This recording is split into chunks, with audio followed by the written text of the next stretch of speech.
5 তারিখে যে প্রেক্ষাপট যখন চেঞ্জ হলো এই সময় এর পরবর্তীকালে আমাদের পুলিশ স্টেশনগুলো অনেক বেশ কয়েকটা স্টেশনে এরকম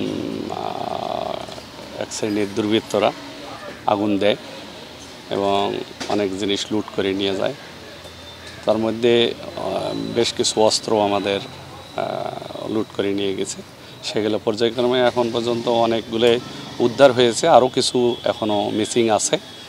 মেবি হয়তো পাওয়া যেতে পারে আর কি মনে হচ্ছে, যেহেতু আমাদের কার্যক্রম অব্যাহত আছে। সব বাহিনীর, সেনা, বিজেপি, র্যাব, পুলিশ সবাই মিলে আমরা কাজ করতেছি আসলে এটা উদ্ধারের জন্য।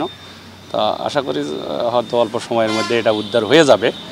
তো এই আজকের যে অস্ত্র আপনারা দেখতেছেন এটা BGP-1, তাই না স্যার? জি, BGP-1 এটা উদ্ধার করেছেন স্যারদের এই মানে সহযোগিতা এবং আন্তরিকতার কারণে এটা সম্ভব হয়েছে।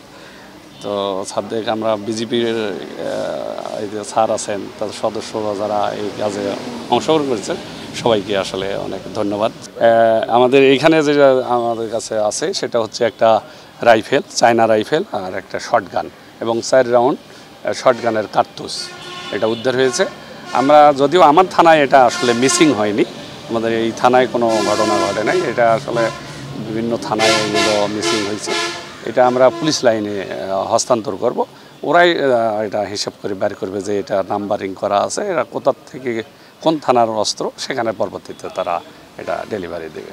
আসলে এই প্রেক্ষাপটের পরে পুলিশের মনোবলটা একেবারেই মানে ভেঙে পড়ছিল। সেখান থেকে সেনা সদস্যরা আছেন, আপনার আনসার সদস্যরা আছেন, বিজেপি সদস্যরা আছেন, সবাই আমাদেরকে সহযোগিতা করতেছে আমরা যাতে ওভারকাম হতে পারি এবং এই মনোবলটা আমাদের বৃদ্ধি পায়।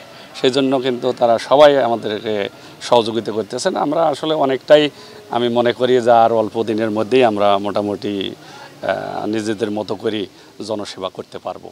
যদি এরকম কেউ যদি মনে করেন যে আমরা এটা অস্ত্র স্যালেন্ডার করব, আমরা যে কারোভাবেই হোক আমরা এটা নিয়ে আসছি বা পেয়েছি, আমরা হয়তো একজন দেখা গেল যে এক জায়গায় রেখে চলে গেছে, সেটাও একজন পাইতে পারে, তারা যদি এটা ফেরত দেয় আমরা মোস্ট ওয়েলকাম, তাদেরকে আমরা ওয়েলকাম জানাবো।